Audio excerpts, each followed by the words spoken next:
This is Chicago's Morning Answer with Dan Proft and Amy Jacobson on AM 560. The Answer.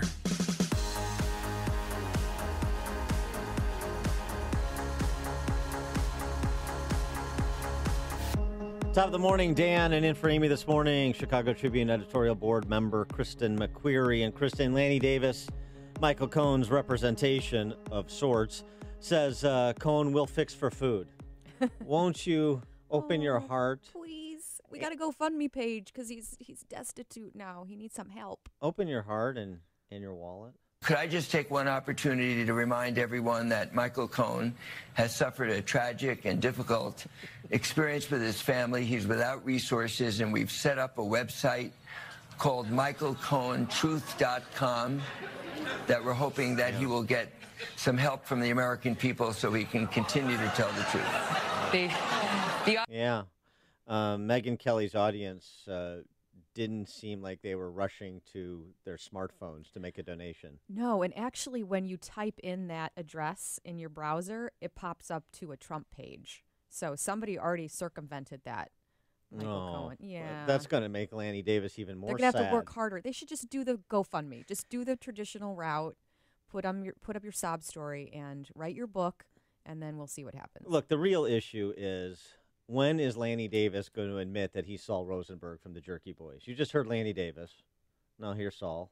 Hello? Hello? Yes? Yes, I bought glasses there. My name is Saul Rosenberg. Yes? And my eyes are going crazy. Now, Lanny. Could I just take one opportunity to... I mean, it's pretty close. It's darn close. Saul. Well, I'm asking you for help, and maybe I could sue for punitive damages that you're giving me. Lanny. Could I just take one opportunity to remind everyone that Michael Cohen has suffered a tragic and difficult... Now, it's not just that they sound alike. They have the same rap. They do. Yeah. Yes. Woody Allen will play them in the film version. Oh, boy. President Trump not giving his former fixer, Michael Cohen, a very good Yelp review. If anyone is looking for a good lawyer, I would strongly suggest that you don't retain the services of Michael Cohen. Perhaps Lanny Davis has not yet touched President Trump's heart, but maybe he's touched our colleague Mike Gallagher's heart. Mike Gallagher, host of the Mike Gallagher Show, weekdays 9 to 11 right after this show on these airwaves. Mike, thanks for joining us. Appreciate it. Are you a donor yet? Dan, Kristen, I love it. I love the Saul comparison. That's classic. You know, there's some little-known facts about the Lanny Davis chapter and the Michael Cohen GoFundMe page. For example, Cohen recently unloaded a couple of New York City Upper East Side properties to the tune of about $9 million. So this guy is not exactly, you can't live on $9 million in New York. No, you're right. It's a very expensive city, and legal bills are expensive. I mean, really, the specter of Lanny Davis going on television and making all the rounds saying, basically, line my pockets because I'm the lawyer. You got to please donate to the GoFundMe page so that I can get richer. Really took this thing to a whole new level. When you got Megyn Kelly's audience turning on you, you probably realize you're barking up the wrong tree. And as Kristen pointed out, he didn't even secure the domain name before he started promoting it on television, and somebody snatched it up, and you go to a Donald Trump rally page. It's kind of hysterical. The whole thing takes on it's like an episode of something on Lifetime or something. Mike, I've never seen anything like it. Mike, it sounds like you're questioning the integrity of Michael Cohen and Lanny Davis, and I got to push back on that because Lanny Davis said yesterday.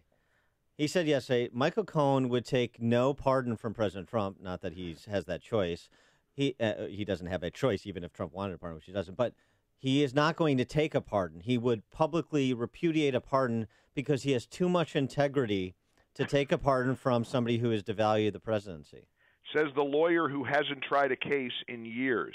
Remember, Lanny Davis, he's a Clinton henchman. The real comedy here is that Michael Cohen very shrewdly reached out to somebody who would like to exact Hillary's revenge, and that's what Lanny Davis represents. He doesn't prosecute right now. He doesn't take trials. He's in this to try to avenge Hillary's loss, and that's what much of this is about. But guys, make no mistake about it. It was a tough week for the president. The president resorting to gallows humor on Twitter, as you said. It was pretty funny when he said, if you're looking for the services of a good lawyer, this isn't your guy. But we've been here before. I mean, we've all been here before. The American people made a decision after the Access Hollywood tape. All right, he says crude things. This is an unconventional guy. He's a bull in a china shop. Is America going to be better off under Donald Trump than Hillary Clinton? So we're back to the same place, only now he's actually the president. And now people have to decide, okay, am I better off with the tax cuts?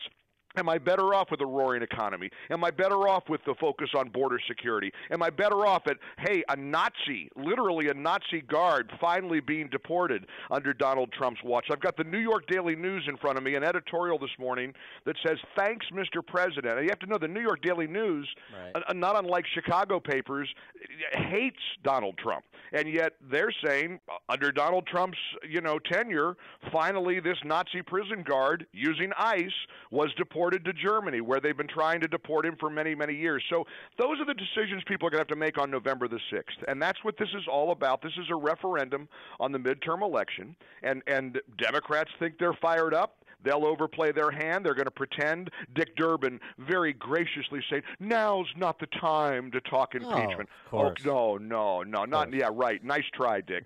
They've got impeachment on their minds. They've got an upending of the presidency on their minds, and we'll see if Republicans turn out in force on November the 6th and keep the country in the same direction we've been going in. So, Mike, Dan and I were talking off air a little bit about just the financial crimes that these two associates of the president have been convicted and pled out to. Is there some concern that the issue now for Donald Trump is not going to be Russia collusion, but something in his tax-paying past? He does not strike me as someone who is crossing T's and dotting I's. And do you see him as being also vulnerable if they are combing through the financial records of his attorney, that Donald Trump himself will be vulnerable to something similar? Kristen, he's vulnerable to everything. I mean, you're not crossing his T's and dotting his I's may be the understatement of the century. This was a real estate mogul who clearly associated himself with some pretty sleazy people, as real estate moguls in New York City or Chicago are wont to do. I mean, this sort of happens. Sure, he's vulnerable to everything. What we've seen this week, though, has nothing to do with the president's culpability here, because remember, many have said, and I like this phrase, Mueller's prosecution is a prosecution in search of a crime. The special counsel, all of this, these guys were ensnared in the Mueller prosecution looking for Russian collusion with the Trump campaign. And this doesn't come within a million miles of that. And everybody knows it. So, listen, you pay your taxes, you don't lie to the FBI, you do the right thing in life, and if you don't, you're going to pay the piper, especially if you've got a special counsel who's looking at your every move over the last 10, 20, 30 years. But at the end of the day, I think the American people are smart enough to recognize this still doesn't have anything to do with Russian collusion, which is the point of the special counsel to begin with. I wanted to get your reaction to that girl in Iowa. Some girl in Iowa. Yeah, that girl in Iowa. You mean the girl that Fox News is obsessed with? Yeah, that girl. Yeah, as MSNBC referred to Molly Tibbet, some girl in Iowa that Fox was talking about. Elizabeth Warren yesterday saying that she extended her condolences to the family, but the real issue is the family separation policy at the border. That's the real immigration problem we have. It just the reaction to the left's inability to confront the problem of violent people here illegally, and that part of our immigration system that is obviously not functioning despite all the rhetoric from both parties over the years. And the president sort of doubling down yesterday, releasing this little 15-minute commercial, if you will, making that contrast. The Democrats want to abolish ICE. I want to abolish ISIS. There's your choice in November.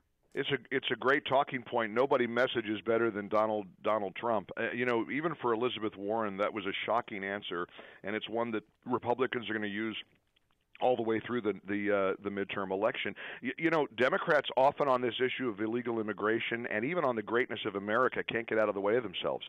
Last week it was, Cuomo, Governor Cuomo of New York, who literally said, we're not going to make America great again because America was never really that great. I mean, and even his own audience booed him. And yet, often Democrats show how they really feel. Senator Warren did the same thing. She believes that separating children from their parents at the border, which is a very complicated issue. If your parents rob a bank, what are you going to do with the kids? If the parents break the law, what are you going to do with the kids? If the parents come across the border and maybe they're not even legally or actually the children of the adults who claim they're the children, what do you do with the kids? It's a tough issue. Everybody instinctively knows that, and yet Elizabeth Warren, and I was at the border when she was there. I saw her giving a press conference a month or so ago. I was along the Rio Grande broadcasting the show from there, and of course she was wringing her hands and very concerned about the separation of children. Well, as people have adequately put it, Molly Tibbetts was permanently separated from her family for eternity, and what happened there is our nation's shame. Two people that we know of shouldn't be dead today, Kate Steinle and Molly Tibbetts, and yet because of our lax border laws, this is what can happen. And face it, that when he came down the escalator and said he was going to run for president, this was the whole foundation of the Trump presidency. This was the whole reason the guy said he was going to run for president. Again, Americans know it. Let's just see on November the 6th if they're going to continue to give him the mandate that he needs to achieve the conservative agenda that he has set out upon, bull in a china shop and all. You know, it's a funny thing, Dan and Kristen, about these never-Trumpers. I was watching a Republican on Twitter the other day say, conservative supporters of Donald Trump have abandoned their conservative principles. I think that's just opposite. Never-Trumpers have abandoned their conservative principles because without Donald Trump, we wouldn't have the conservative achievements and accomplishments of the last year and a half. They know that. They know we wouldn't have the federal judges who are rock-solid conservatives. They know we wouldn't have tax cuts. They know we wouldn't have the capital of, the embassy moved from Tel Aviv to Jerusalem. All these things, there's a whole list, pages long of conservative accomplishments. What do never-Trumpers say would happen to that list if it weren't for Donald Trump? So that's the quandary that many Americans find themselves in. For some of us, it isn't that tough. And coming up right after Labor Day, Brett Kavanaugh's confirmation hearing, to your point. He's Mike Gallagher, host of the Mike Gallagher Show, weekdays right after ours, 9 a.m. on AM 560. Mike, thanks for joining us. Appreciate it. Thanks, guys. I'm going to go off glamping now. There you go. And you joined us on the Turnkey.pro answer line. Connect with Dan and Amy on the AM 560 The Answer mobile app. Just text the word app to 64636 to download the app today.